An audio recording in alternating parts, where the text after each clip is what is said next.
দরুদ আর সালাম পেশ করছি আল্লাহর সৃষ্টির প্রধান আকর্ষণ কুল কায়নাতের নবী আকা মাওলা তাজদারে মদিনা সুলতান মদিনা শামসুদ্দোহা বদরুদ্দোজা নূরুল হুদা সাহিব কাবা কাউসাইনে আও আদনা और रसूलुस साक़लाइन इमामुल हरमाइन इमामुल क़िबलतैन इमाम जद्दिल हसन वल हुसैन रदियल्लाहु तआला अन्हुमा आफ़ताब नबुव्वा शहनशाह रिसाला नूरी मुजस्सम हुजूर अकरम नूरुन अला नूर हबीबुना शफीउना कुदवतुना मुर्शिदुना मुहम्मदुर रसूल सल्लल्लाहु अलैहि वसल्लमेर पर बिना दरखास्ते যে নবীর উম্মত হতে পেরেছি আসুন আরেকটি বার শুকরিয়া আদায় করে পড়ি আলহামদুলিল্লাহ।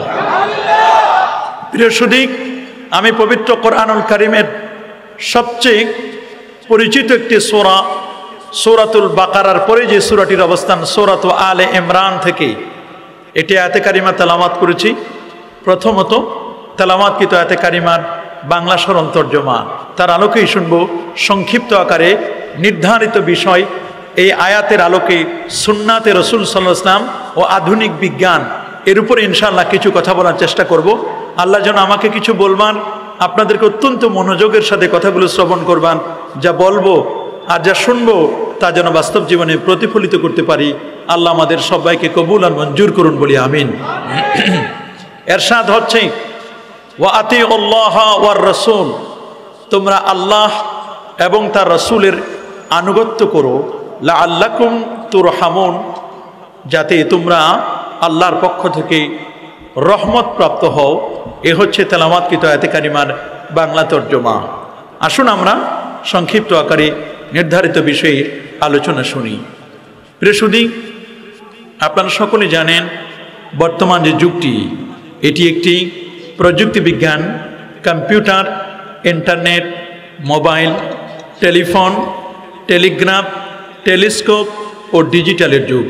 এ যুগের মানুষ অত্যন্ত সচেতন, নানা মনের, নানা চিন্তার, নানা দৃষ্টিভঙ্গির মানুষ এই পৃথিবীতে বাস করছে। আজ যে পৃথিবীতে বসা, এই পৃথিবীর বয়স হচ্ছে 455 কোটি বছর। 455 কোটি বছর ধরে এই পৃথিবী আবাদ হচ্ছে। 19,69,50,000 বর্গমাইলের বিশাল এই পৃথিবীতে প্রায় 807 কোটি মানুষের বাস। 807 কোটি মানুষের মধ্যে 450 কোটি হচ্ছে মুসলমান। 232টির মতো রাষ্ট্র, জাতিসংঘের সনদপ্রাপ্ত 193টি রাষ্ট্র, 193টি রাষ্ট্রের সনদপ্রাপ্তের পরে 57টি ওআইসিভুক্ত, 59টি হচ্ছে মুসলিম দেশ। 59টি মুসলিম দেশে আল্লাহর কোরআন, পেয়ারা নবীর রসুলের আদর্শগুলো থাকবার কথা। কিন্তু আপনারা শুনলে অবাক হবেন, আল্লাহর কোরআনের গবেষণা চলছে আজকের এই পৃথিবীর প্রায় 184টি রাষ্ট্রে। জাপান বলুন, জার্মান বলুন, থাইল্যান্ড বলুন, ফিলিপাইন বলুন, অস্ট্রেলিয়া বলুন, কানাডা বলুন, পৃথিবীর সূর্য উদয়ন থেকে নিয়ে অস্তাচল পর্যন্ত এমন কোনো জায়গা আপনি খুঁজে পাবেন না যেখানে আল্লাহর কোরআনের গবেষণা চলছে না। সাথে সাথে আল্লাহর কোরআনের গবেষণার পাশাপাশি পেয়ারা নবী রসূল করিম সাল্লাল্লাহু আলাইহি ওয়াসাল্লামের মুখ নিঃসৃত যে বাণীগুলো, সুন্নতে মুআত্তারা, সুন্নতে মুতাহহারা, পবিত্রতম ও সুগন্ধিময় সুন্নতগুলোরও আলোচনা চলছে। আপনারা শুনলে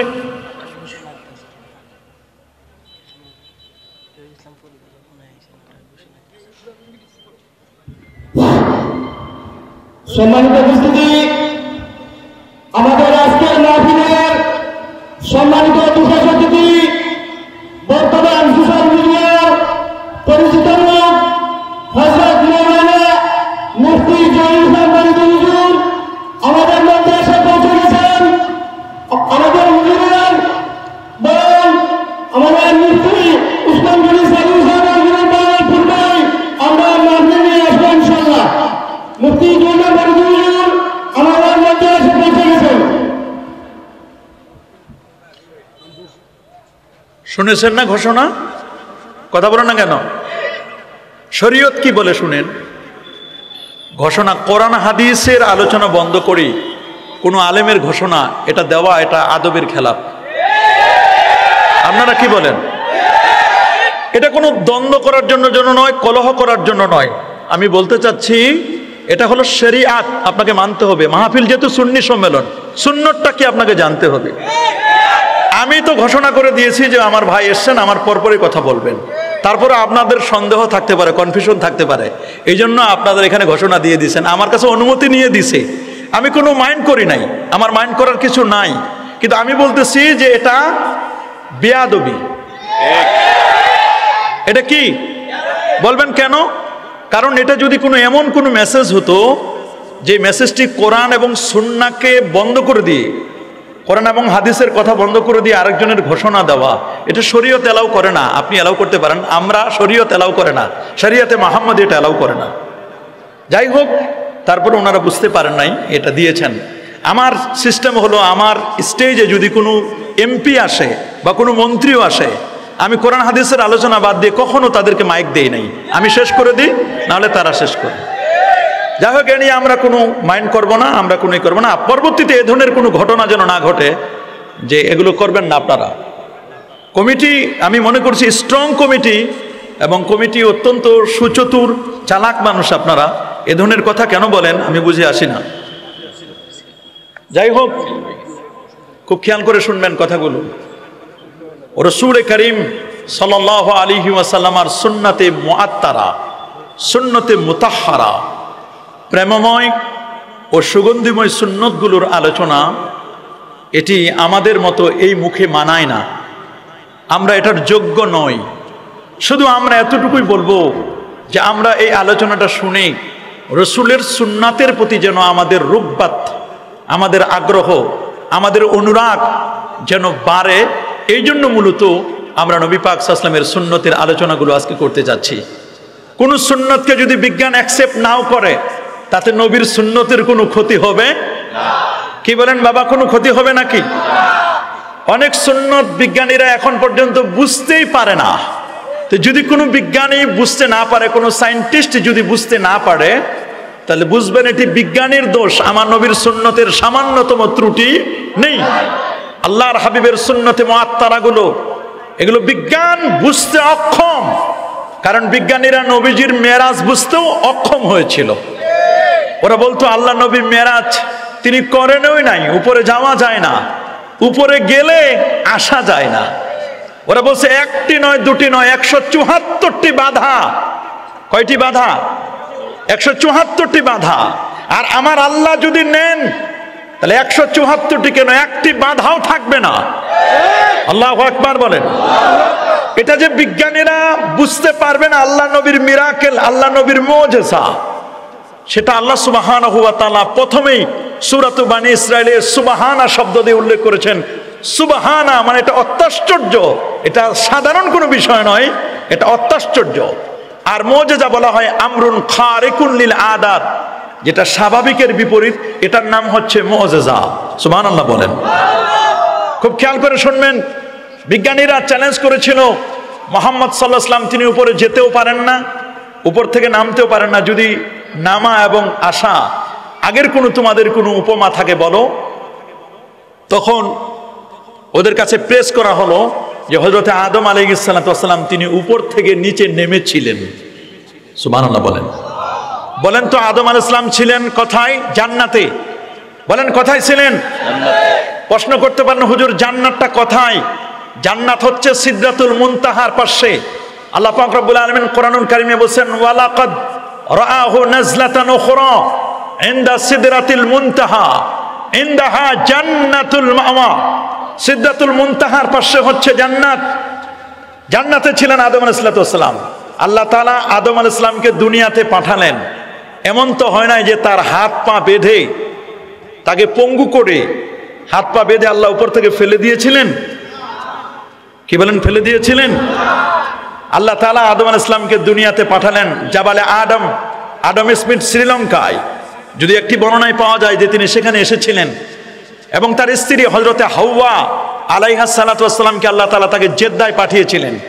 দুজনকে দু জায়গায় পাঠালেন। এর দ্বারা প্রমাণ হয় যে উপর থেকে নিচে আসা যায়। সুবহানাল্লাহ বলেন। যেহেতু আদম নবী ছিলেন জান্নাতে, হাওয়া ছিলেন জান্নাতে। জান্নাত তো বাড়ির পাশে নয়, যে পৃথিবীতে আমরা বসা, 19,69,50,000 বর্গমানের বিশাল এই পৃথিবী থেকে 13 লক্ষ গুণ বড় হলো সূর্যটা। সুবহানাল্লাহ বলেন। 9,30,00,000 মাইল দূরে, দ্যাট মিনস 9,30,00,000 মাইল হলে এটা 1500 কিলোমিটার দূরে। আল্লাহু আকবার। 15 কোটি কিলোমিটার দূরে হচ্ছে সূর্য। সুবহানাল্লাহ। 15 কোটি কিলোমিটার দূরে সেই সূর্য থেকে 33 কোটি গুণ বড় একটি তারকা, তার নাম হচ্ছে বেটলজিয়াস তারকা। তার চেয়ে আরো 45 কোটি গুণ বড় একটা তারকা YX স্কুটি।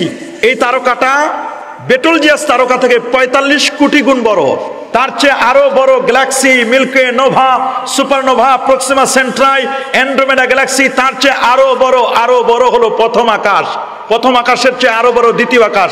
দ্বিতীয় আকাশের চেয়ে আরো বড় তৃতীয় আকাশ। তৃতীয় আকাশের চেয়ে আরো বড় চতুর্থ আকাশ। চতুর্থ আকাশ যা না বড়, তার চেয়ে আরো বড় পঞ্চম আকাশ। তার চেয়ে আরো বড় ষষ্ঠ, সপ্তম আকাশ। সপ্তম আকাশের পর হলো সিদরাতুল মুনতাহা। সিদরাতুল মুনতাহার চেয়ে আরো বড় 70,000 নূরের পর্দা।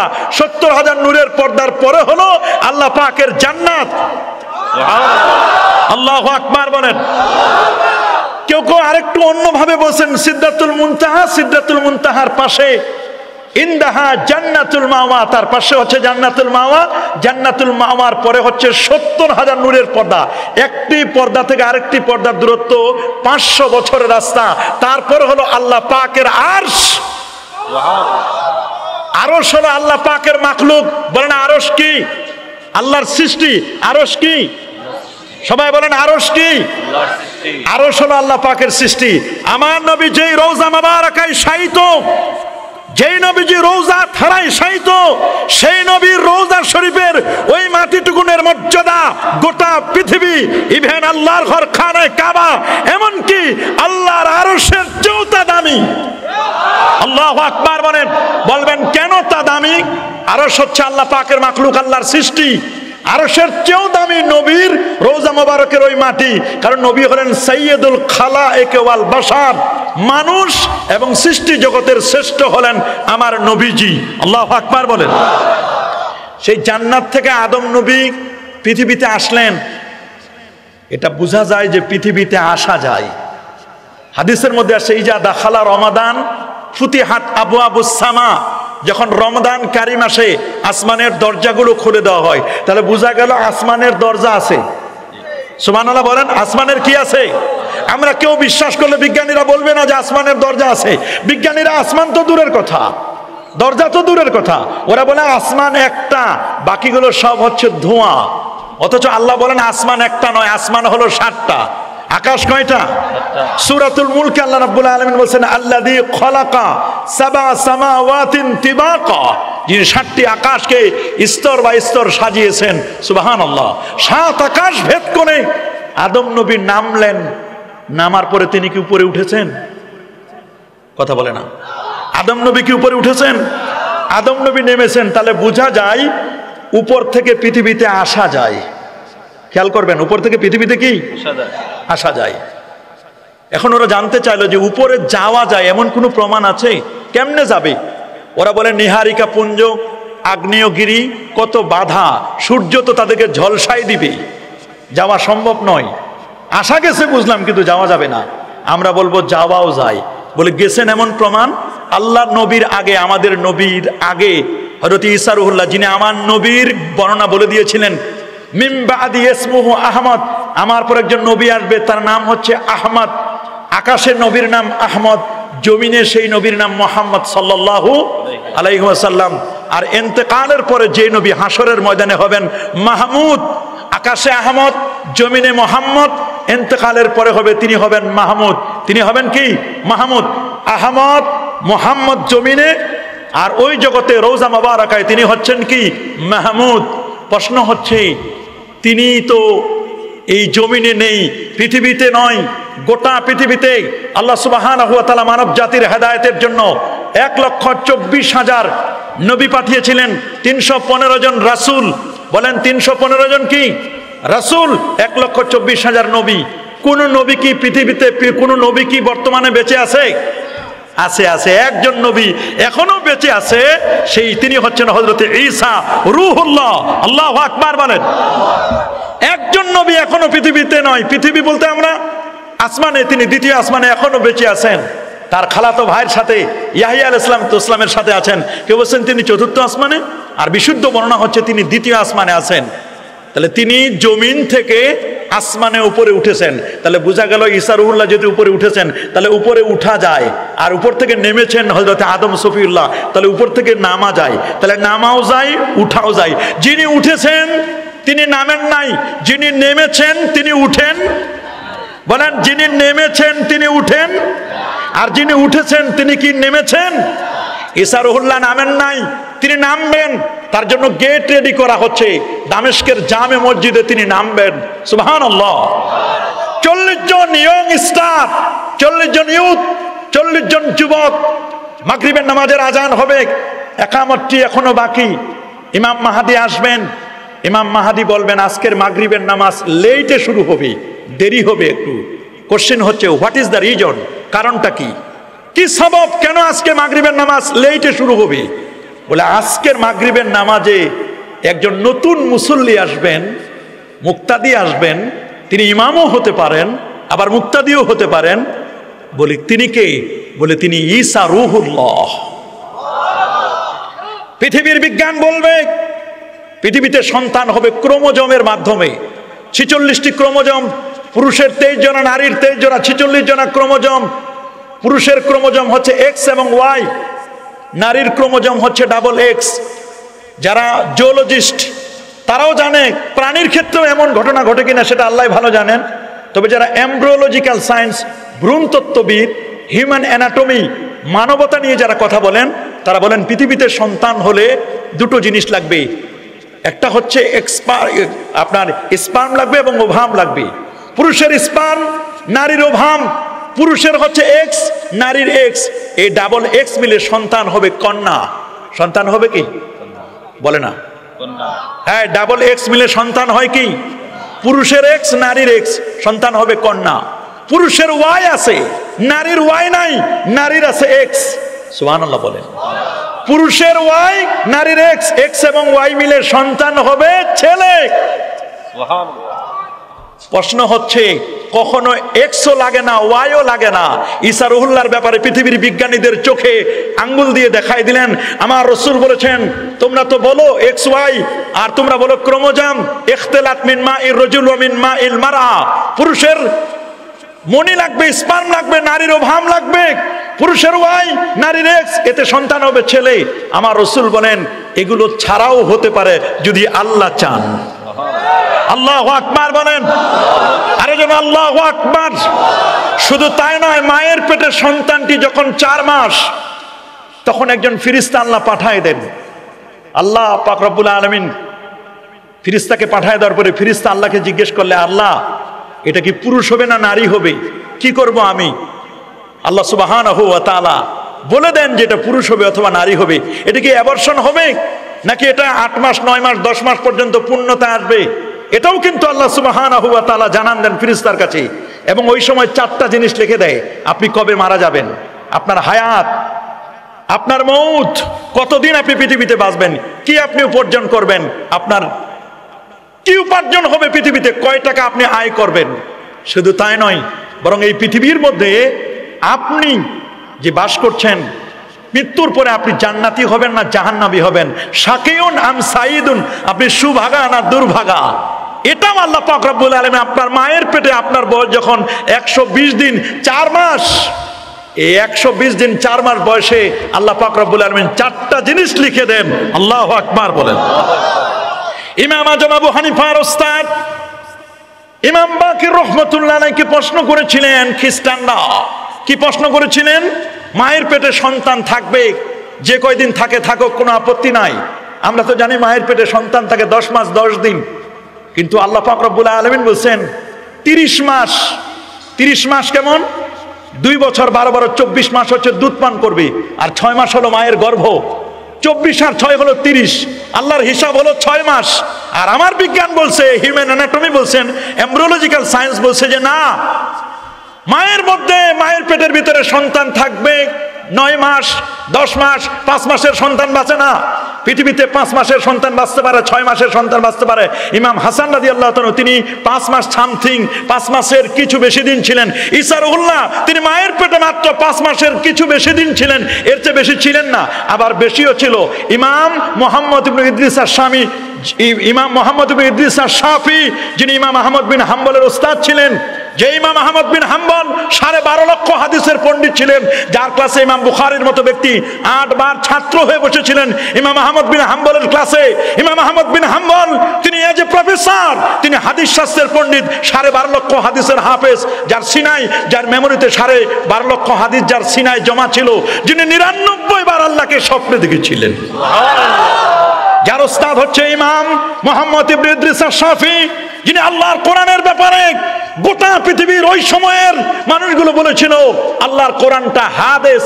ইমাম আহমদ বিন হাম্বল বলেছিলেন কোরআনটা কাদিম, আল্লাহর যেমন লয় নাই, আল্লাহর যেমন ক্ষয় নাই, আমার আল্লাহর কালামেরও কোনো লয় ক্ষয় পরিবর্তন নাই।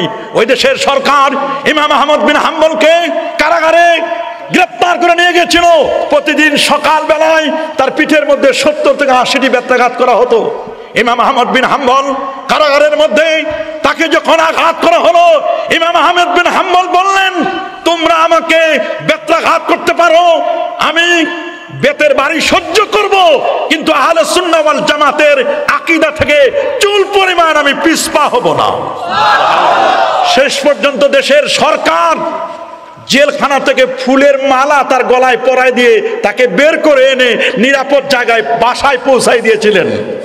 সেই ইমাম আহমদ বিন হাম্বলকে রাসূলুল্লাহ রওজা মোবারক থেকে সালাম পাঠিয়ে দিয়েছিলেন ইমাম শাফির মাধ্যমে। আল্লাহু আকবার বলেন। আল্লাহু আকবার। যে ইমাম শাফি ইমাম আহমদ বিন হাম্বলের ওস্তাদ, তিনি মার পেটে ছিলেন 18 মাস। বলেন কয় মাস? সবাই বলেন। তার মানে 10 মাস 10 দিন। তোমরা যে বিজ্ঞানীরা বলো এমব্রিওলজিক্যাল সায়েন্স, আল্লাহ যদি চান তাহলে 18 মাসও থাকতে পারেন। প্রশ্ন হবে শুধু কি 18 মাস? আর কি কেউ ছিল না? ছিলেন আরেকজন বড় পণ্ডিত ইমাম মালিক, যিনি ইমামু দারিল হিজরা। আমি মুয়াত্তা পড়াই অনার্স 4th ইয়ারে আমার স্টুডেন্টদেরকে। পড়ার আগে ইমাম মালিকের জীবনীটা, বায়োগ্রাফিটা আমি পড়াই না আমার ছাত্রদেরকে। আল্লাহু আকবার বলেন।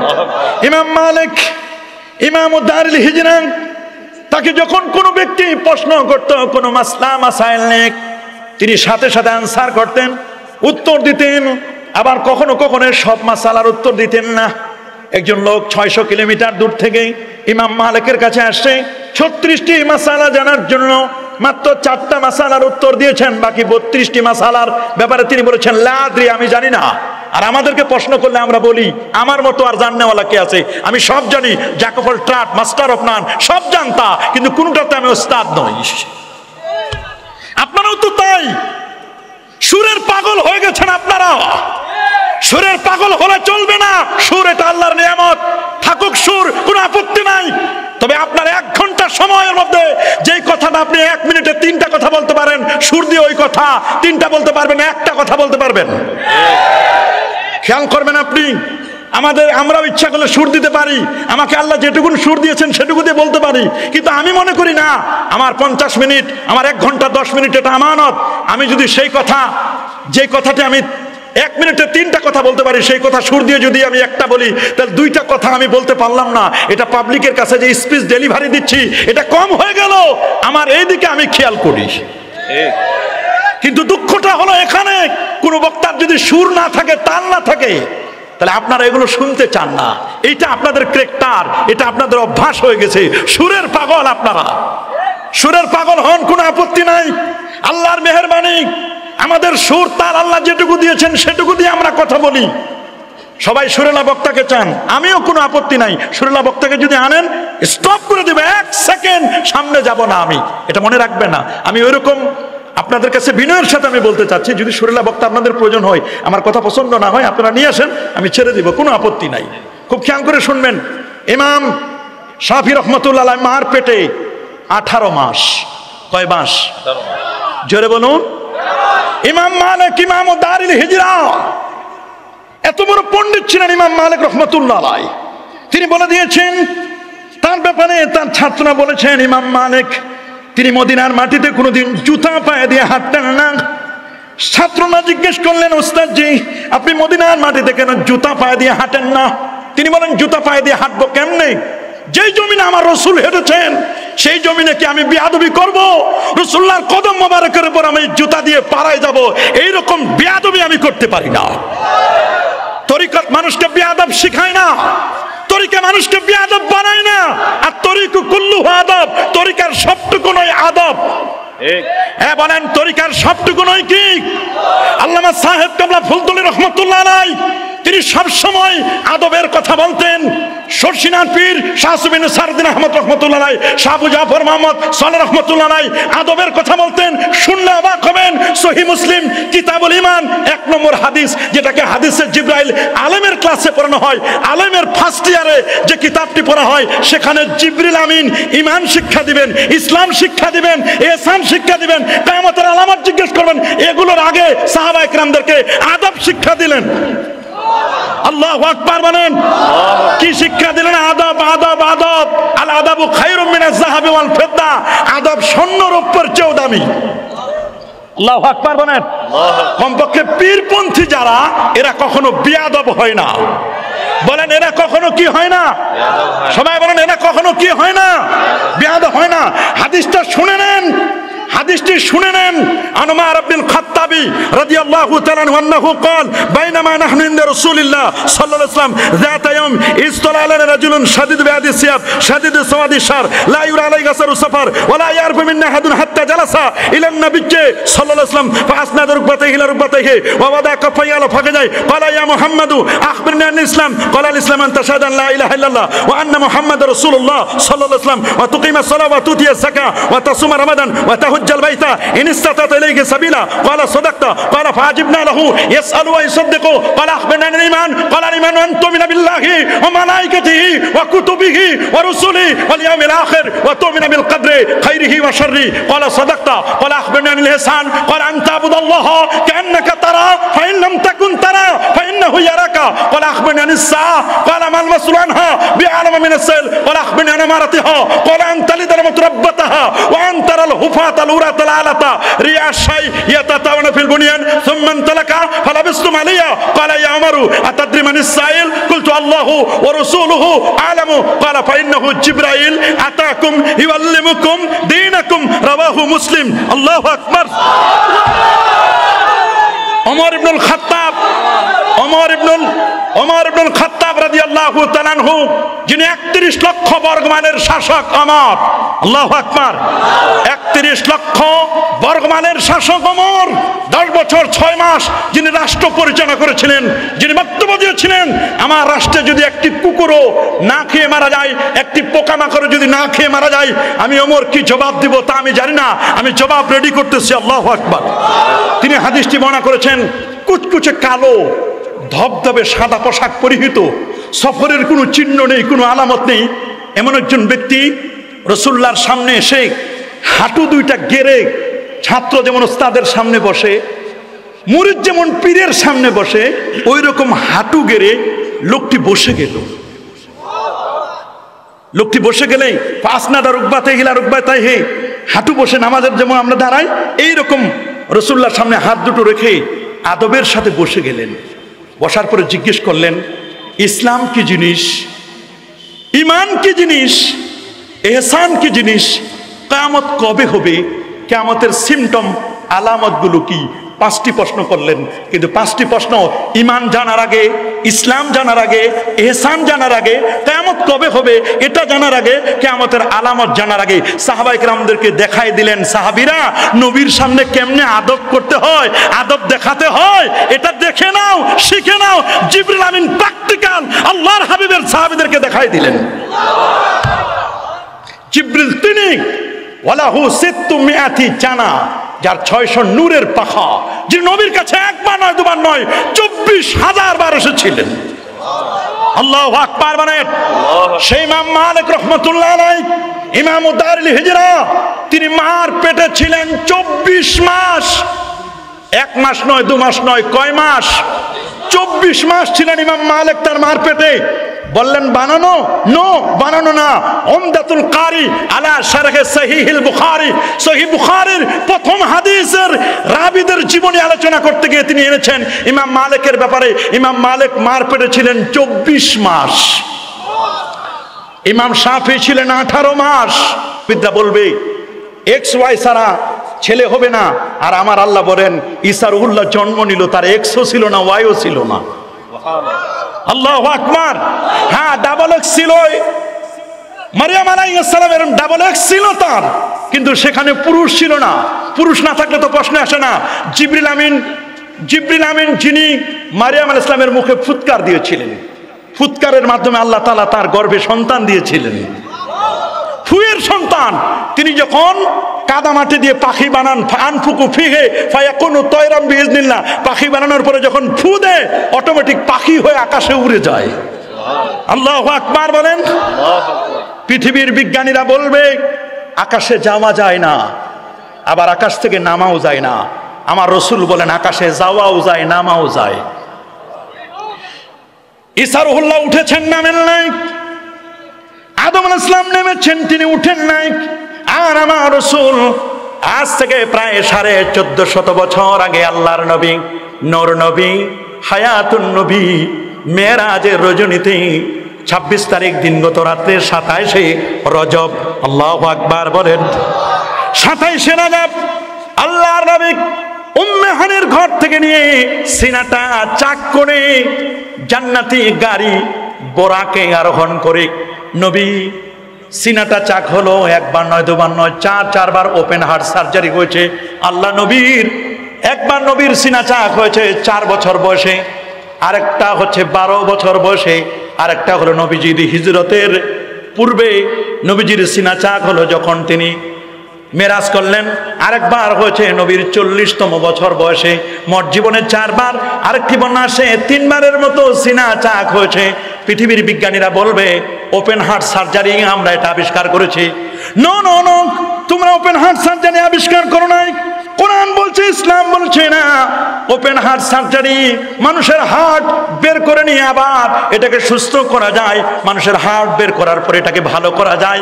পৃথিবীর বিজ্ঞানীরা বলে না মেমোরি কার্ড মোবাইল থেকে বের করে এর ভাইরাসগুলো দূর করে মেমোরি কার্ডটাকে আবার সচল করা যায়, ইনঅ্যাক্টিভ মেমোরি কার্ডকে অ্যাক্টিভ করা যায়। মেমোরি কার্ডকে যদি ভালো করা যায়, আমার রাসূলদের 1000 বছর আগে নবীজির ওপেন হার্ট সার্জারি হয়েছে। আমার নবীর তো কোনো গুনাহ ছিল না। জিবরিল আমিন আসলেন, আসার পরে বললেন আমাকে জিবরিল আমিন শুইতে বলেন, আমি শুয়ে পড়লাম। জান্নাত থেকে মেডিকেল টিম আসলো, অতীত বেতস্তিন একটা ট্রে আনা হলো, সাক্কা সাদিনী ওয়া আখরাজা কালবি, আমার গায়ের উপরটা চাদর দিল, বিছানার চাদরের মতো একটা চাদর, চাদরটা সরায় না হলো। আমার ওপেন হার্ট সার্জারি হলো, এখান থেকে নিয়ে নাভি পর্যন্ত সাক্কা সাদিনী ওয়া আখরাজা কালবি, আমার হার্ট আমার কলব বের করা হলো। সুম্মা গুসিলা বিমায়ে zamzam, এরপর আমাকে জমজমের পানি দিয়ে ওয়াশ করা হলো। আমার হার্ট আমার হৃৎপিণ্ডটা জমজমের পানি দিয়ে ওয়াশ করা হলো। সুম্মা উমতুলিয়া বিন নূরি ওয়াল হিকমা, এরপর এখানে নূর দেওয়া হলো, এরপর এখানে হিকমত দেওয়া হলো। নূর, হিকমত, জ্ঞান আর বিজ্ঞান দেওয়া হলো। আল্লাহু আকবার। সুম্মা হুশিয়া সেটআপ দেওয়া হলো। নবী বলেন আমি কোনো ভয় পাই নাই, আমি কোনো ধরনের কোনো টেনশন করি নাই। ওপেন হার্ট সার্জারি করার পরে জিবরিল আমিন বলেন ইয়া রাসূলুল্লাহ, ইয়া হাবিবাল্লাহ, আপনার জন্য বোরাক জান্নাতি গাড়ি, বারকুন মানে বিদ্যুৎ, এর সুপারলেটিভ ডিগ্রি হচ্ছে বোরাক। বিদ্যুতের গতি প্রতি সেকেন্ডে 1,86,000 মাইল, আর বোরাকের গতি বিদ্যুতের গতির চেয়ে কোটি কোটি গুণ গতি সম্পন্ন। আল্লাহু আকবার। পৃথিবীর বিজ্ঞানীরা বলবেন আমরা ওপেন হার্ট সার্জারি আবিষ্কার করেছি। আমার আল্লাহ বলেন না না না, তোমরা আবিষ্কার করো নাই। সূরাতুল ইনশিরার মধ্যে আল্লাহ বলছেন আলাম নাশরাহ লাকা সাদরাক, আলাম নাশরাহ লাকা সাদরাক, আমি কি আপনার বক্ষকে উন্মোচন করে দেই নাই? নবী আমি আপনার বক্ষকে উন্মোচন করে দিয়েছি। ইয়েস, ইসতিফহাম লিতাকরির ওয়া তাসবিত, আপনার বক্ষটাকে ব্রড মাইন্ড বানিয়ে দিয়েছি, দিলদরিয়া বানিয়ে দিয়েছি। আপনি কোন ন্যারো মাইন্ডেড নবী নয়, আপনি হচ্ছেন ব্রড মাইন্ডের নবী। আল্লাহু আকবার। আমার নবী ছিলেন ব্রড মাইন্ডের নবী। নবীজি সবাইকে আপন করে নিতে পারতেন, নবী সবাইকে কাছে ডেকে নিতে পারতেন। নবী ছিলেন ব্রড মাইন্ডের।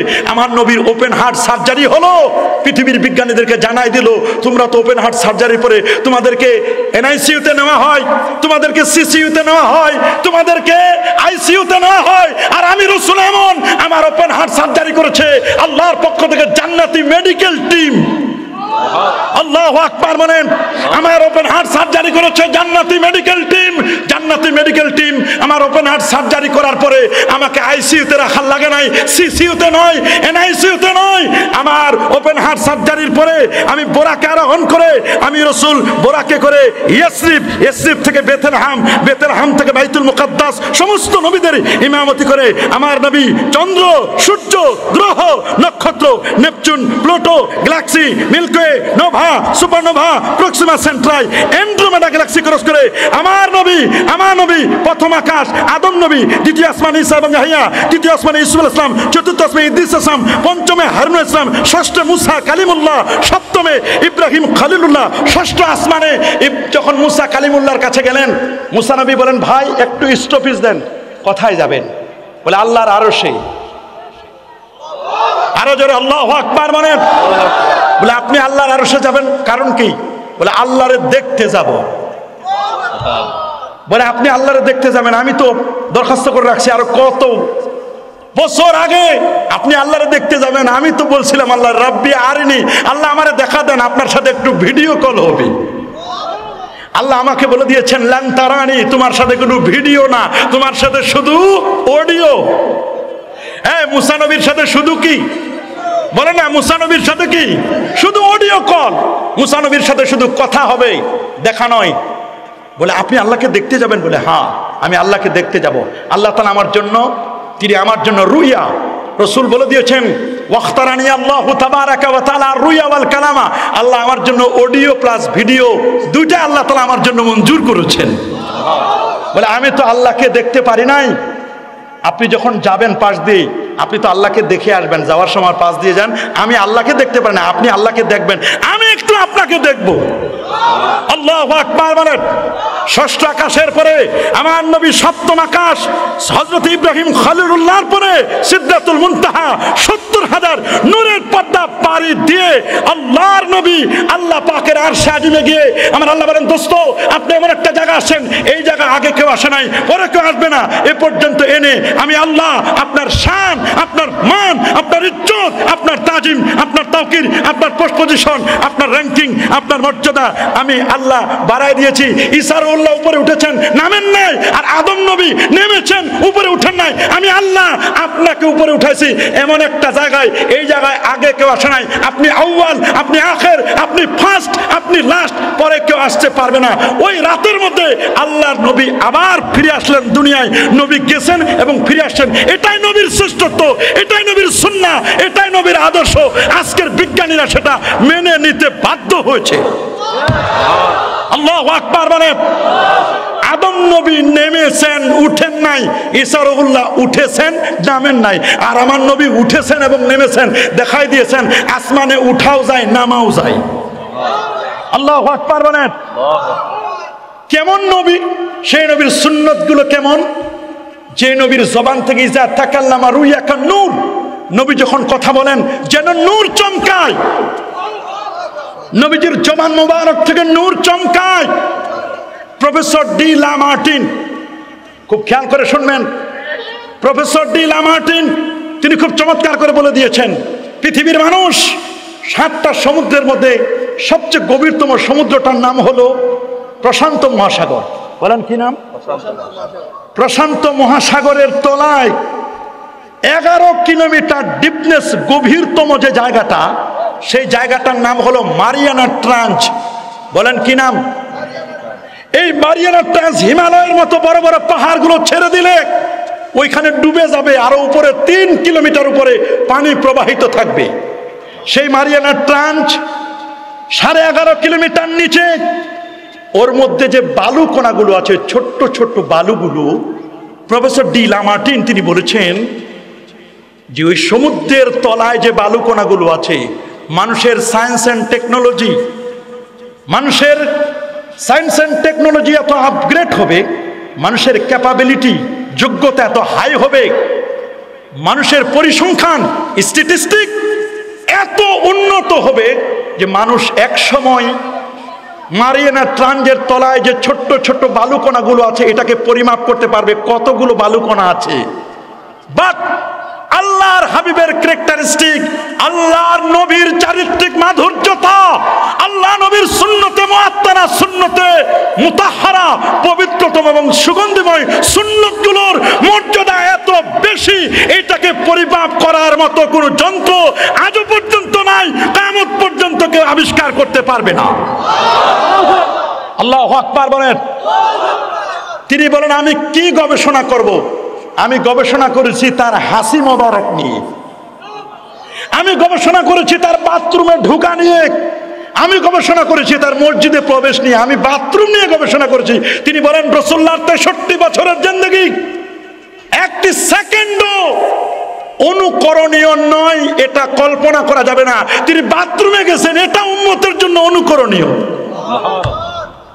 আম্মা জান আয়েশা বলেন আমি বহুবার চেষ্টা করেছি রাসূলুল্লাহর বাথরুমে কেমন তার মলগুলো আমি দেখব কেমন। তিনি বললেন আমি রাসূলুল্লাহ বের হওয়ার পরে আমি সাথে সাথে গেছি, দেখি মেসকো আম্বরে ঘ্রাণ বের হয়। মুসনাদুদ দারিমির হাদিস, জাবির ইবনে আব্দুল্লাহ রাদিয়াল্লাহু তাআলা বলেন রাসূলুল্লাহর সাথে সফর করতেছি, যেতে যেতে যেতে যেতে রাসূলুল্লাহ বলেন আমি বাথরুম সারবো। বলে হুজুর কোন জায়গায়? বলে ওই দূরে দুইটা গাছ দেখা যায়, গাছ দুটাকে ডেকে আনো। জাবের রাদিয়াল্লাহু তাআলা বলেন আমি ডেকে আনলাম, গাছ দুটা সুন্দর করে দুই পাশে এসে বাথরুমের মতো তৈরি হলো। রাসূলুল্লাহ বাথরুম সারলেন। বাথরুম সারার পরে সাহাবী বলেন অনেক চেষ্টা করলাম, দেখি তো কিছু পাওয়া যায় কিনা। রাসূলুল্লাহ বলেন এর যা দুইটা গাছকে বলো তোমরা ফিরে চলে যাও, যেখান থেকে আসলে ওইখানে যাও। হযরতে জাবের বলেন আমি দেখলাম চলে গেছে গাছ দুটা, আমি গিয়ে দেখি কিছুই নাই, কয়েকটা ঢিলা কুলুপ পড়ে আছে। অন্য সাহাবীরাও বলেছেন, রওয়ায়াত করেছেন আরো কয়েকভাবে, ওই তিন থেকে পাঁচটা ঢিলা কুলুপ নিয়ে পকেটে রেখে দিয়েছেন। ছিল জুমার দিন, জুমার দিনে গেছেন, জুমা মোবারকে মসজিদে গেছেন, গোসলও করে নাই। লোকজন পাগলের মতো ছুটে এসে বলছে ভাই কি আতর মাখছেন? জোরে ভাই কি আতর মাখছেন একটু দেন। বলে ভাই আজকে গোসলই করতে পারি নাই। বলে মিয়া কি মাখছেন এটা দেন। বলে আমি গোসলই করি নাই, তো গন্ধ পাওয়ার কথা। বলে না না, তোমার ভিতরে যে কি আছে এটা বুঝতে পারতেছি না আমরা, কি পারফিউমটা ইউজ করেছেন, কোন আতরটা দেন না একটু। বলে ভাই আমি কিছুই মাখি নাই। বলে আমরা একটু চেক করি। চেক করে পকেটে পাইছে ঢিলা কুলুক। আল্লাহু আকবার, আরো জোরে আল্লাহু আকবার। আশিফা বেতারিফি হুকুকিল মুস্তাফা, আল্লামা কাদি ইয়াজ রাহমাতুল্লাহ আলাইহি সহ অনেকেই হুজ্জাতুল্লাহ আলাল আলামিন এই সমস্ত কিতাবগুলোতে এসেছে, খাসায়েসে মুস্তাফার মধ্যে এসেছে। হাদিস নিয়ে অনেকেই অনেক মন্তব্য করতে পারেন। কেউ কেউ হাদিসটিকে দঈফ বলেছেন, কেউ এটা সাহাবীর বক্তব্যটাকে মাওকুফ বলেছেন। উদ্দেশ্য হলো রাসূলুল্লাহর তাজিমটা কেমন। বলে ভাই এই জায়গা কি? বলে এগুলো ঢিলা কুলুক। ভাই এগুলো কিছুই না। বলে আপনি আমাদের একটু ঘষে দেন, ঘষে। বলে ঢিলা কুলুপগুলো নিয়ে, পাথরগুলো নিয়ে একটু ঘষা দিয়ে দিছি। ওরা যখন বাড়িতে গেছে মানুষগুলো ছুটে আসে, কি ব্যবহার করেছো একটু আমাদেরকে দাও। আল্লাহু আকবার বলেন। রাসূলুল্লাহর সাথে যদি একবার কেউ মুসাফা করতো, মুসাফা 40 দিন পর্যন্ত হাতে ঘ্রাণ পাওয়া যেত। রাসূলুল্লাহ যদি কোনো পথ দিয়ে যেতেন, জিপিআরএস লাগতো না, গোলাপ ফুলের ঘ্রাণ পাওয়া যেত। সেই নবীর পানিগুলো কত এক্সিলেন্ট। বলে আল্লাহর নবী তিনি বাথরুমে একটা পা উঠাই বসতে বলেছেন, আর একটা পা নিচু করতে বলেছেন। এতে বাথরুমের কোষ্ঠকাঠিন্য যাদের আছে দূর হবে, বাথরুম ক্লিয়ার হবে। সুবহানাল্লাহ বলেন, আল্লাহু আকবার বলেন। খুব খেয়াল করে শুনবেন, নবীজি মসজিদে ঢুকতে বলেছেন ডান পা দিয়ে, বের হব কোন পা দিয়ে।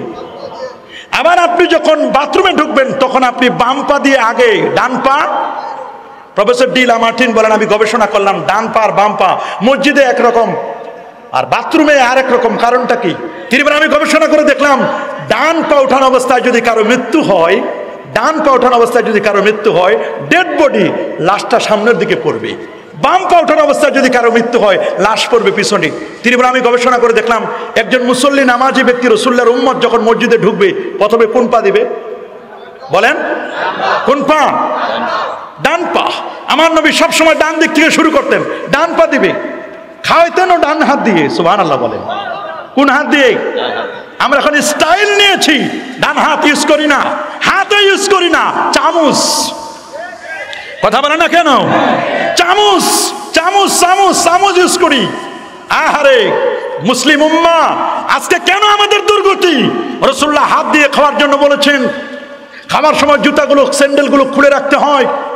আজকে ওয়েস্টার্ন কান্ট্রিগুলোতে Japan, German, Russia, Italy, Rome, পারস্য, লন্ডন, আমেরিকার বিভিন্ন রেস্টুরেন্টগুলোতে রাসূলুল্লাহর বাণী লিখে দেওয়া হয়েছে ওয়াগসিলিয়া দেখা কাবলা তাম, খাওয়ার আগে তোমার হাত ধুয়ে খাবে। রেস্টুরেন্টগুলোতে নবীর হাদিসগুলো লিখে দিয়েছে খাওয়ার আগে তুমি হাত ধুয়ে খাবে।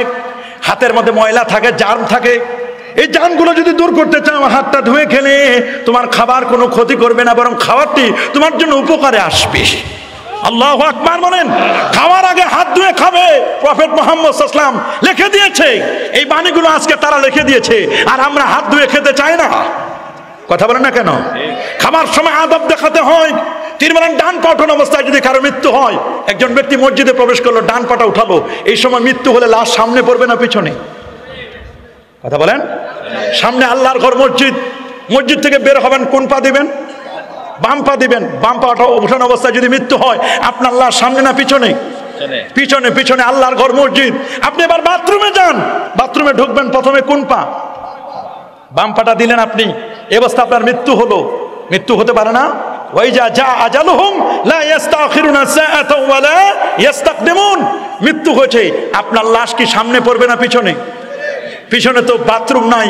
বাথরুম সেরে বের হবেন, বের হওয়ার পরে কোন পা? ডান পা। ডান পা উঠাইছেন অবস্থায় মৃত্যু, আজরাইল ইসলাম চলে আসলো, এখন লাশ সামনে পড়বে না পিছনে? এখানে আপনার বাথরুমে মৃত্যু হলো না। আল্লাহ নবী কেমন দয়ার নবী, কেমন মায়ার নবী। উম্মতের মৃত্যুটা যেন বাথরুমে না হয়, আল্লাহর ঘরে মসজিদে হয়, এটাই নবীজি চাইলেন। আল্লাহু আকবার। যে কারণে খ্রিস্টান লেখক মাইকেল হার্ট তিনি বই লিখেছেন দ্য 100 জন মানুষের জীবনী এনে তিনি পেজে কভার পেজের মধ্যে দিয়েছেন ranking of the most influential personality of the world. জগতের মধ্যে একজন ব্যক্তি যিনি প্রফেট মুহাম্মদ সাল্লাল্লাহু আলাইহি ওয়াসাল্লাম টপ অফ দ্য লিস্ট 1 নম্বরে যার নামটি দিতে বাধ্য হয়েছেন, সে নবীর কোনো তুলনায় চলে না। সেই নবীর প্রত্যেকটি বক্তব্য, প্রত্যেকটি কাজ এগুলো বিজ্ঞানসম্মত। সেই নবী 1500 বছর আগে তিনি বলে দিয়েছেন তোমাদের কারো যখন হাঁচি আসবে, ইজা আতাসা আহাদুকুম ফালিয়াকুল আলহামদুলিল্লাহ, যখন হাঁচি আসবে যেন বলে আলহামদুলিল্লাহ। এটা এক মুমিন আরেক মুমিনের 6টি অধিকার। লিল মুমিনি আলাল মুমিনি সিত্তু খিসাল ইসাম্মিতু ইজা আতাসা ওয়া ইউসাল্লিমু আলাইহি ইজা লাকিয়া ওয়া ইয়াশহাদু জানাজাতাহু ইজা মাতা ওয়া ইয়ানসাহু লাহু ইজা গাবা আও শাহিদা। এরকম করে নবীজি 6টি অধিকারের কথা বলেছেন। তার মধ্যে একটি অধিকার হলো বান্দা যখন হাঁচি দিবে, তোমার মুসলমান ভাই হাঁচির জবাবে আমি বলবো আলহামদুলিল্লাহ, আমার জবাবে বলবে ইয়ারহামুকাল্লাহ। প্রশ্ন হলো হাসি তো কষ্টকর জিনিস। হাসি দিলে বিজ্ঞানীরা প্রমাণ করছে, মেডিকেল সায়েন্স, হাসির গতি 270 কিলোমিটার ঘন্টায়। কত? কথা বলে না। হাঁচির গতি ঘন্টায় 270 কিলোমিটার। আমাদের গাড়ি সিলেট রোডে চলে 70-80, সর্বোচ্চ চালালে 100। কত? আর হাঁচি যেটা দেন আপনি, হাসি, এই হাসিটার গতি ঘন্টায় 270 কিলোমিটার। প্রশ্ন হলো হাসি দিলে পুরো দেহের মধ্যে একটু কষ্ট হয়। এই কষ্টদায়ক জিনিসটার পরে কেন আলহামদুলিল্লাহ বলতে বলা হলো? বিজ্ঞানীদের মাথা ঘুরে গেছে। কেন বলবো আলহামদুলিল্লাহ? আরেকজন কেন আমার জন্য দোয়া করবে ইয়ারহামুকাল্লাহ? আরেকজন কেন বলবে ওয়া ইউসলিহু বালাকুম? এগুলো কেন বলবে? What is the reason? বলছে বলবে এই জন্যই, যখন হাঁচি দিল বিজ্ঞানীরা প্রমাণ করে দেখেছে এক একটা হাসির সাথে 2 থেকে 2.5 লক্ষ জার্ম জীবাণু হাসির সাথে বের হয়ে যায়। আরো যেমন আল্লাহু আকবার। যেগুলো বের করতে আপনার 20 থেকে 30 লক্ষ টাকা খরচ হবে, সেখানে একটা হাসি দিয়ে আপনার পুরো হিউম্যান বডি আপাদমস্তক পা থেকে মাথা পর্যন্ত পুরো বডিটা আল্লাহ তাআলা রিফ্রেশ করে দিলেন। আল্লাহু আকবার বলেন। এই যে আপনার বডিটা রিফ্রেশ করে দিলেন মাত্র একটা হাসি দিয়ে, হাসি দেওয়ার পরে দেখবেন স্বাস্থ্যটা ভালো লাগতেছে, ফ্রেশ ফ্রেশ মনে হচ্ছে। কম্পিউটারে যদি জ্যাম হয় রিফ্রেশ দিতে হয়, ল্যাপটপে জ্যাম হলে রিফ্রেশ দিতে হয়। এই যে হাসিটা দিলেন 2-2.5 লক্ষ জীবাণু বের হলো, এটা যেন আরেকজনের গায়ে লান আগে। আল্লাহ নবী বলছেন তুমি যখন হাসি দিবে ফালিয়ারুদ্দাহু বিল ইয়াদ, সে যেন হাত দিয়ে হাত দিয়ে যেন এটাকে কন্ট্রোল করে।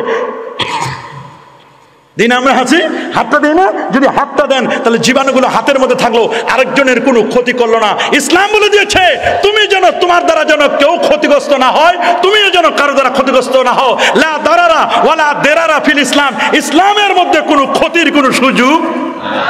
আল্লাহু আকবার বলেন, আরো জোরে বলেন আল্লাহু আকবার। আল্লাহ নবী, দয়ার নবী, মায়ার নবী, তিনি 1500 বছর আগে বলে দিয়েছেন ইযা নামা আহাদুকুম, তোমাদের কেউ যখন ঘুমাতে যাবে না ফালিয়াদফা মিসবাহু, বাতি যেন অফ করে ঘুমায়। কি অফ করে ঘুমাবো? বাতি অফ করে ঘুমাতে বলছে। আজকের বিজ্ঞান বলছে বাতি কেন অফ করে ঘুমাতে বলবো? বাতি যদি থাকে চোখের সাথে আলট্রা ভায়োলেট রে, এই রের সাথে যখন মিলে যায় চোখে তখন ঘুম আসে না। বলে ভাই ঘুম আসতেছে না, বাতিটা অফ করো। ডিম লাইট দেয়, ডিম লাইটেও না, পূর্ণ বাতি আপনি অফ করে দেন, ঘুমটা তাড়াতাড়ি আসবে, গভীর ঘুম হবে। শুধু গভীর ঘুম না, আপনি যে ঘুমিয়ে পড়তেছেন, আপনি ঘুমানোর আগে বাতিটা অফ করেন। রাসূলুল্লাহ 1500 বছর আগে বলেছে যদি বাতি অফ করে ঘুমান কখনো শর্ট সার্কিট হবে না, আপনার বাসায় কখনো আগুন লাগবে না। আল্লাহু আকবার বলেন। দলিল আপনি খুলে দেখেন মিশকাতুল মাসাবির মধ্যে হাদিস, আল্লাহ নবী একবার ঘুমিয়ে পড়লেন, রাসূল বলেন তানামু আইনাই ওয়ালা ইয়ানামু কলবি, ওরে আমার চক্ষু ঘুমায় আমার কলবটা ঘুমায় না। ইন্নী আরাল জান্নাতা ওয়ান নার ফি মাকামি হাযা, আমি নবী জায়নামাজের মধ্যে যখন দাঁড়াই রে, আল্লাহর জান্নাত এবং জাহান্নামের খবর আমি বলে দিতে পারি। যে নবীর সামনে যেমন দেখি রে, আমি নবী পিছনেও তেমন দেখতে পাই, ডানে যেমন দেখি রে, আমি নবী বামেও তেমন দেখতে পাই। সেই দয়ার নবী, মায়ার নবী, তিনি ঘুমিয়ে পড়লেন। ঘুমের মধ্যে দেখতেছেন একটা ইঁদুর, কি ফাররা, একটা ইঁদুর আসলো। ইঁদুর এসে নবীজির চেরাগ বাতি ছিল, চেরাগ জৈতুনের তৈল দিয়ে চেরাগ বাতি জ্বালানো হতো। শৈলটা ফিতা বের করছে চেরাগ বাতি থেকে, ফিতা বের করার পরে নবীজির বেসাদা বালিশ মোবারক এটা অর্ধেক জ্বালাই দিছে। বাতির শৈলটা বের করছে, শৈলটার আগুন লাগতে লাগতে লাগতে নবীজির বালিশ মোবারকের অর্ধেক পুড়ে ফেলছে। নবীজি ঘুম থেকে জেগে গেছেন। রাসূল বলেছেন ইঁদুর হলো ছোট্ট ফাসেক, ফুয়াই সাকালে হাদিল উম্মাহ, আমার উম্মতের ছোট্ট ফাসেকটার নাম হলো ইঁদুর। বলেন কি নাম? এই জন্য মুসলমানের খাদ্য তালিকায় কোন রেস্টুরেন্ট থেকে ইঁদুর পাওয়া যাবে? যদি আমাদের দেশে এখন কুকুরও খাওয়ায় খুলনায়, শুনেন নাই কুকুর খাওয়াইছে? কথা বলে না। আমাদের আজকে খাদ্য নিরাপত্তার মধ্যে আমরা নাই, খাদ্য নিরাপত্তাহীনতা, খাদ্যের মধ্যে আমাদের ঝুঁকি আছে। আমরা যে খাচ্ছি কখনো কখনো বিষ খাই, বিষ। আমাদের ছোট্ট ছোট্ট বাচ্চারা বিষ খায়। কথা বলেন, কথা বলেন। এই যে চিপস গুলো খাচ্ছে, এই যে ড্রিঙ্কস বিভিন্ন পানীয় খাচ্ছে, তারপরে মেলামাইন মিশ্রিত যে গুঁড়ো দুধ খাচ্ছে, শুনেছি গুঁড়ো দুধের মধ্যেও ভেজাল। বাচ্চারা আমার কি খাবে? ছোট্ট ছোট্ট শিশুরা। মনে রাখবেন মর্নিং সজদা ডে, উষার লগ্ন দিবসের প্রতিচ্ছবি। সকালবেলা সূর্যটা উঠলে বোঝা যায় আজকের দিনটা কেমন চলবে। আপনার ছোট্ট সোনামণি সে যদি খাদ্য নিরাপত্তাহীনতায় ভুগে, তাহলে কিয়ামতের দিন আপনি কি জবাব দিবেন সেটি আপনি খেয়াল করবেন। খাদ্য নিরাপত্তাহীনতা আমরা ভুগতেছি। রাসূল বলেন কোন মুসলমানের খাদ্য তালিকায় তুমি শ্রীগাল পাবে না, কুকুর পাবে না, বিড়াল পাবে না, তুমি কখনো ইঁদুর পাবে না। ইঁদুর হলো ফাসেক শ্রেণীর প্রাণী। কাকড়া পাবে না, কাকড়া হলো মুনাফিক শ্রেণীর প্রাণী। যারা কাকড়া খায় তাদের চরিত্রটা হয় মুনাফিকের মতো। যারা ইঁদুর খায় তাদের চরিত্র, ইঁদুরকে মারতে যান, এক গর্তে আপনি পানি ঢালবেন, আরেক গর্ত দিয়ে বের হয়ে গেছে। কথা বলেন, কথা বলেন। আমরা তো মনে করি কত বড় পণ্ডিত, কিন্তু ইঁদুরের কাছে ফেল করে যাই। আর ইঁদুরের কাছে ফেল কেন? পৃথিবীর মধ্যে যত বলেন বুয়েট বলেন, চুয়েট বলেন, রুয়েট বলেন, খুয়েট বলেন, যত সায়েন্স অ্যান্ড টেকনোলজির বিশ্ববিদ্যালয়গুলো বলেন, ওদের কাছে যদি একটা বাবুই পাখির বাসা এনে দিয়ে বলে দোস্ত এই বাবুই পাখির বাসাটা তোমার কাছে দিলাম, যেই বাবুই পাখি বাসাটা নির্মাণ করে 6 মাস সময় দিলাম, পৃথিবীর সব বিজ্ঞানীরা মিলে তোমরা বাবুই পাখির বাসাটা বানাও। আমার মনে হয় 6 মাস কেন 6 বছর সময় দিলে একটা বাবুই পাখির বাসা বানানো তো দূরের কথা, খুলতেও পারবে না যেটা বানায় দিছে। আল্লাহু আকবার বলেন। এই জন্য বাবা সুইজারল্যান্ডের বিজ্ঞানীদের কাছে 12 জন বিজ্ঞানীকে টেবিলে 12টা জোনাকি পোকা, অবাক হয়েছে জোনাকি পোকা নিয়ে গবেষণা করতে করতে করতে তাদের মাথা নষ্ট। জোনাকি পোকার মধ্যে মিটি মিটি করে পিছনে আলো জ্বলে, বাল্ব জ্বলে, কিন্তু জোনাকি পোকার মধ্যে কোনো লাইট নাই। লাইট আছে, কোনো হিট নাই। লাইট আছে, বাতি আছে, কিন্তু কোনো হিট নাই। জোনাকি পোকা যদি আপনি হাতে ধরেন, আপনার হাত কি পুড়ে যাবে? কি বলেন, যাবে? বিজ্ঞানীরা প্রমাণ করে দেখছে জোনাকি পোকার পিছনে যে লাইট সারা রাত আলো বিকিরণ করে, এই জোনাকি পোকাটা দিনের বেলায় কোন জায়গায় আলো নেই?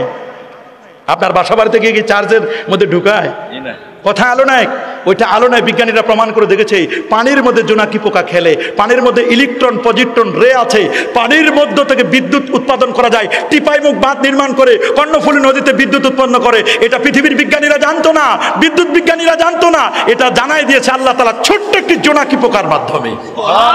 বাবুই পাখি জানে আমার বাসায় কোনোদিন বিদ্যুৎ যাবে না। বাবুই পাখিটা জানে আমার বাসায় কোনোদিন বিদ্যুৎ যাবে না। বাবুই পাখি তার বাসাটা নির্মাণ করে সুপারি গাছের উপরে, তাল গাছের উপরে, আম গাছের উপরে বাবুই পাখি বাসাটা নির্মাণ করে। কনজুগাল লাইফের জন্য মাঝখানে একটা পর্দার সিস্টেম দিয়েছে, দুটো রুম বিশিষ্ট। শত্রুপক্ষের যদি হামলা হয় উপরে একটা এক্সিট রেখে দিয়েছে, কেউ যদি নিচ থেকে হামলা করে উপর থেকে ফুরুত করে বের হয়ে চলে যায়।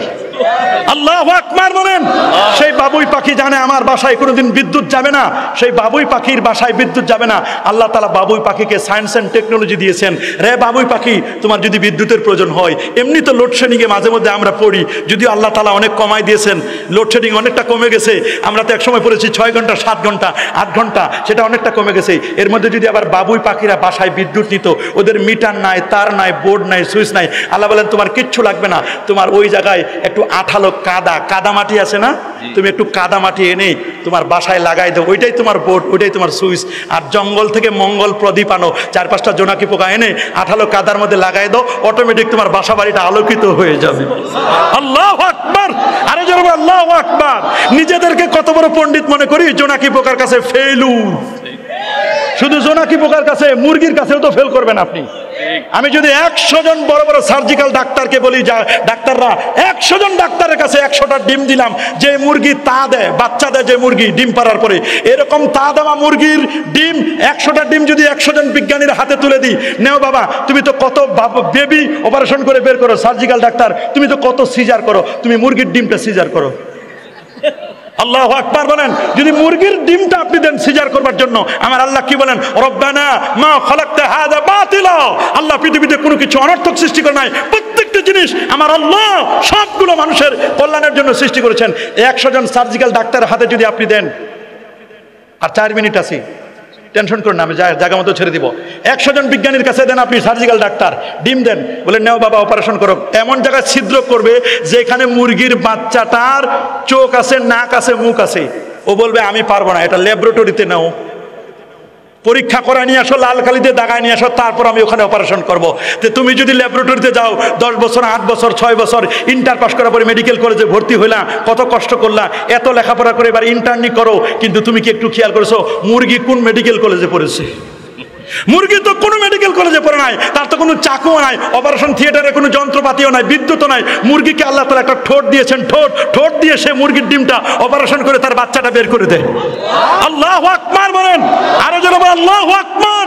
সেই নবী 1000 বছর আগে বলে দিয়েছেন, আলাইকুম বিতালবিনা, তোমরা তালবিনা খাবে। তালবিনা খেলে 16টি রোগের মহা ঔষধ। রাসূল বুখারী হাদিসে বলে দিয়েছেন, 6101 নম্বর হাদিস, আলাইকুম বিতালবিনা, তোমরা তালবিনা খাও। ফাইন্নাত তালবিনাতা মুজিম্মাতুল লিফুয়াদিল মারিদ ওয়া তাযহাবু বিবাদিল হুজুন। তালবিনা খাইলে তোমাদের চিন্তা দূর হবে, হাই প্রেসার হবে না, আর তালবিনা খেলে তোমাদের হার্টের রোগ হবে না। যদি হার্টের রোগ হয়, রাসূল বুখারী হাদিসে বলেন, আলাইকুম বিল ইয়ামিন, তোমরা ডান কাঁধে শুবে। ডান কাঁধে যারা শুই তাদের ঘুম কখনো নষ্ট হয় না, ঘুমটা ক্লিয়ার হয়। রাসূল বলে দিয়েছেন 1500 বছর আগে, খাওয়ার আগে তুমি একটু ভাজা লবণ খেয়ে নেবে, নুন, ওয়াখতিম বিল মিলহি ওয়াফতাহ বিল মিলহি, তুমি খাবারটা স্টার্ট করবে লবণ দিয়ে, আবার খাবারটা ক্লোজ করবে লবণ দিয়ে। কারণ তোমার পেটের ভিতরে যখন লবণ যাবে, অটোমেটিক খাওয়ার শেষে তুমি পানি খাবা, আর খাওয়ার শেষে মিষ্টি খাওয়া সুন্নত। মিষ্টি যাবে, পানি যাবে, লবণ যাবে, অটোমেটিক তোমার পেটের মধ্যে ওর স্লাইন তৈরি হবে।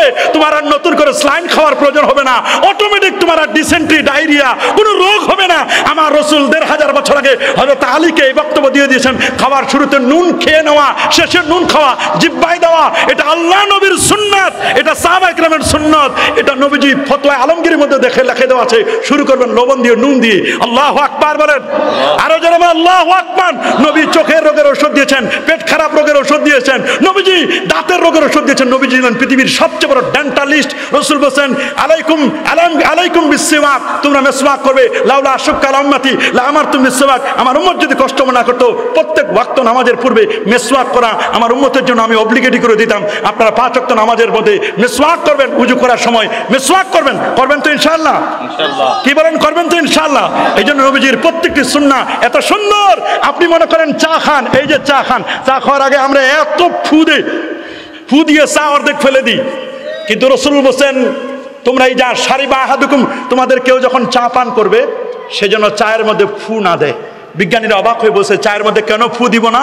বলে এই জন্য ফু দিব না, মানুষ যখন ফু দেয় তখন তার থেকে কার্বন ডাই অক্সাইড বের হয়, আর মানুষ যখন শ্বাস নেয় তখন অক্সিজেন গ্রহণ করে, অক্সিজেন নেয়, কার্বন ডাই অক্সাইড ছেড়ে দেয়। যখন কার্বন ডাই অক্সাইড উনি ফু দিলেন, কার্বন ডাই অক্সাইড বের হলো, বের হয়ে চাটা দূষিত হয়ে গেল, পানিটা দূষিত হয়ে গেল, দুধটা দূষিত হয়ে গেল। এটা খেলে আপনার স্বাস্থ্য খারাপ হবে। এই জন্য নবীজি 1500 বছর আগে বলেছেন, সর্বশেষ একটা হাদিস শোনাই দিব, সহিহ বুখারী কিতাবুত তিব্বের মধ্যে এই হাদিসের মধ্যে রাসূল বলে দিয়েছেন যখন মাছিটাকে তোমরা ডুবাই দিবে তারপর খাবারটা খাবে। কারণ মাছির একটা ডানায় আছে রোগ, আর একটা ডানায় আছে রোগের প্রতিষেধক টিকা। মাছি যখন খাবারের মধ্যে পড়ে তখন ওই মাছির একটা ডানায় থাকে রোগ, রোগটা সে দিয়ে যায়। তোমরা যখন মাছিটাকে ডুবাই দিবা, আর একটা ডানায় তো তার রোগের প্রতিষেধক টিকা আছে, ডুবাই দিলে খাবারটা খাইলে মাছি বাহিত কোনো রোগ হবে না। রাসূল বুখারীর পরের হাদিসে বলে দিয়েছেন, মান তাসাব্বাহা কুল্লা ইয়াউমিন বিসাবে তামারাতিন আজওয়াতান, যে ব্যক্তি ফজরের নামাজের পরে হাতের মধ্যে মধু নিয়ে চেটে খাবে, জটিল কঠিন রোগ হবে না।